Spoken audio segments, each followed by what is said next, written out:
नमस्कार, मैं डॉक्टर ममता सिंघल। बच्चों, आज मैं जो आपको टॉपिक पढ़ाऊंगी उस टॉपिक का नाम है बहुलक, मोड या भूयिष्ठक और मीडियन मध्यिका। बहुलक का अर्थ। बहुलक अंग्रेजी शब्द मोड की उत्पत्ति फ्रेंच शब्द ला मोड से मानी जाती है, जिसका अर्थ है सर्वाधिक फैशन अथवा प्रचलन। भूयिष्ठक या बहुलक किसी श्रेणी का यह मूल्य होता है जो समंकमाला में सबसे अधिक बार आता हो, अर्थात जिसकी आवृत्ति सबसे अधिक हो और जहां आवृत्तियों का सर्वाधिक जवाब हो। इस प्रकार बहुलक समंकमाला का सर्वाधिक सामान्य मूल्य होता है।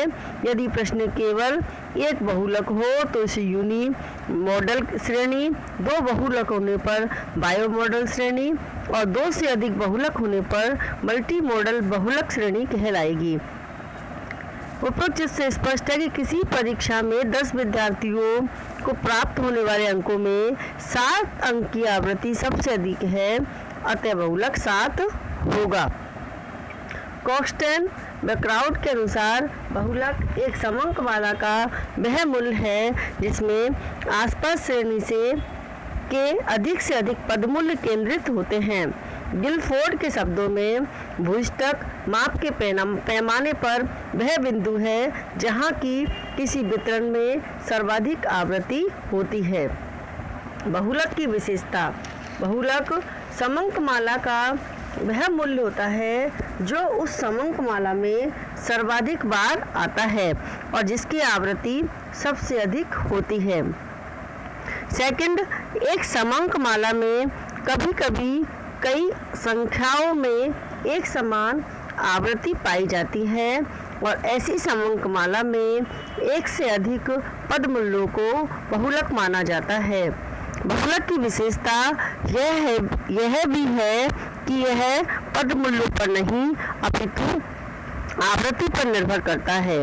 बहुलक का एक प्रमुख लक्षण यह है कि अन्य केंद्रीय प्रवृत्ति की तुलना में इसकी गणना विधि सरल है।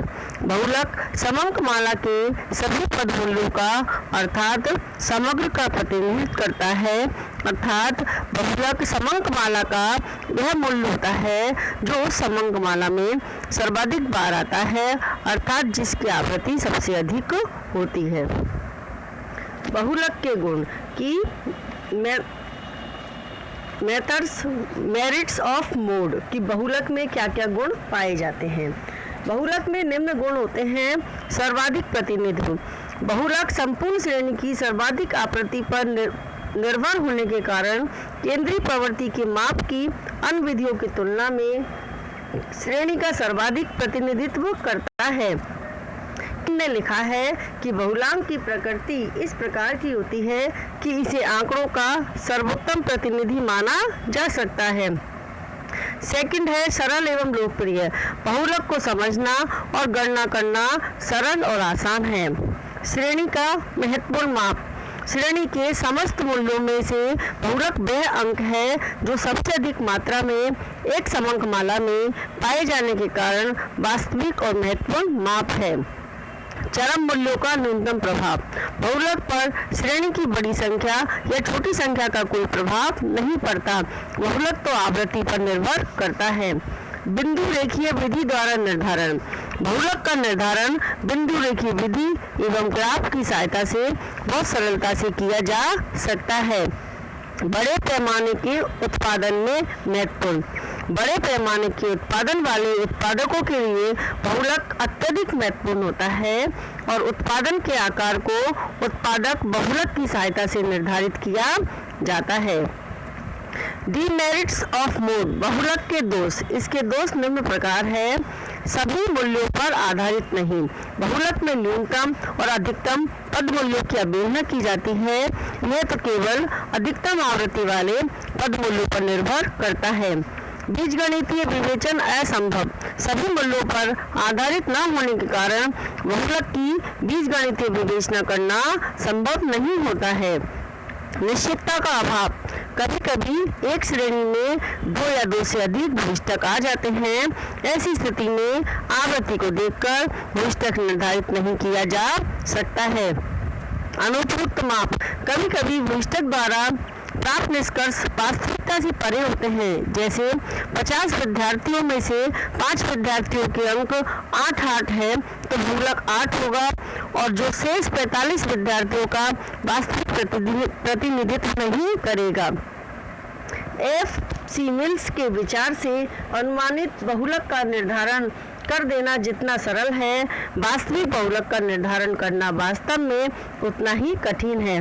बहुलक में उपरोक्त कमियों के होते हुए विभिन्न क्षेत्रों में आज इसका प्रयोग बढ़ता ही जा रहा है।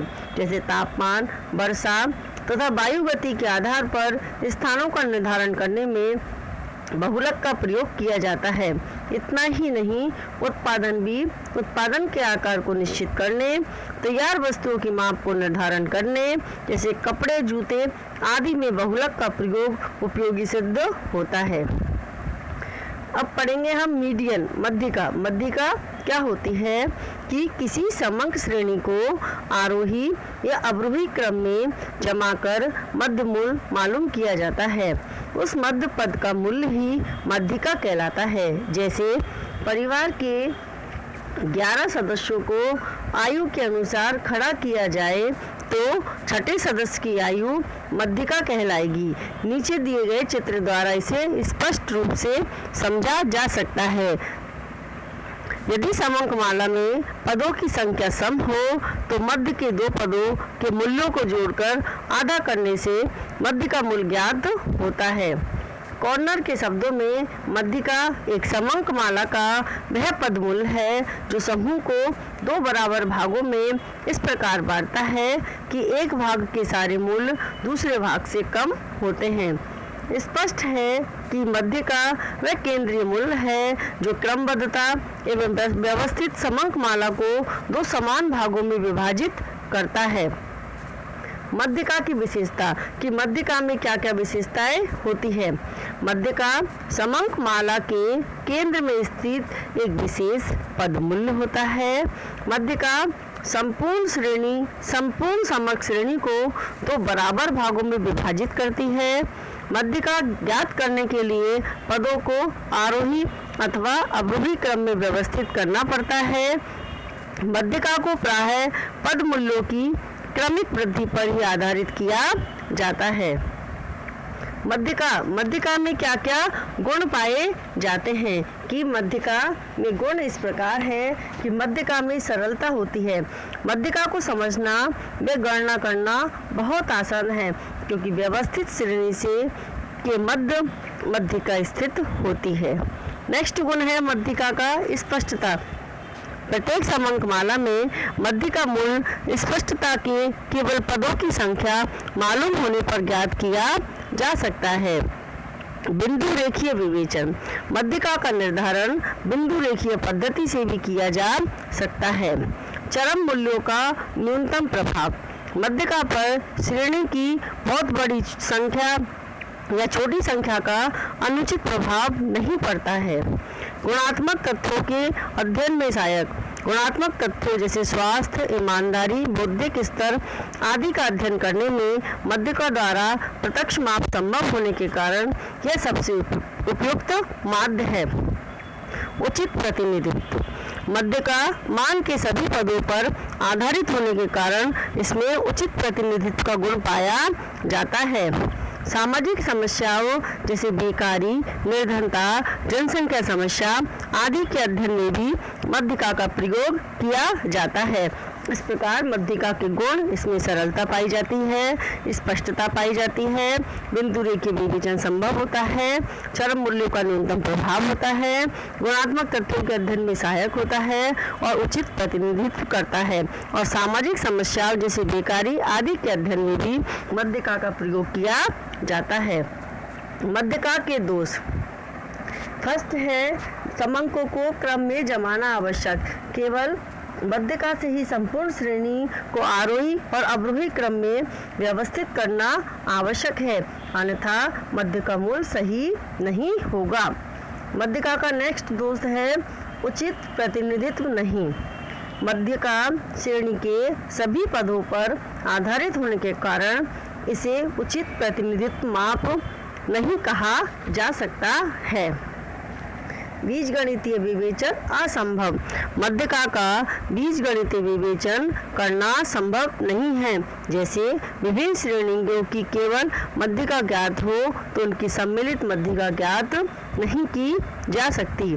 अवास्तविकता। कभी कभी मध्यिका का मूल्य ऐसा होता है कि श्रेणी के अनुमूल उससे बहुत कम या बिल्कुल मिलते जुलते नहीं होते, तब मध्यिका से वास्तविक स्थिति का निरूपण नहीं होता। इस प्रकार मध्यिका में दोष पाए जाते हैं कि समअंकों को क्रम में जमाना आवश्यक होता है, उचित प्रतिनिधित्व नहीं करती, बीजगणितीय विवेचन असंभव होता है, यह अवास्तविक होती है। बच्चों, आपसे परीक्षा की दृष्टि से पूछा जा सकता है कि मोड, बहुलक और मध्यिका पर टिप्पणी लिखिए या मध्यिका के गुण व दोष बताइए।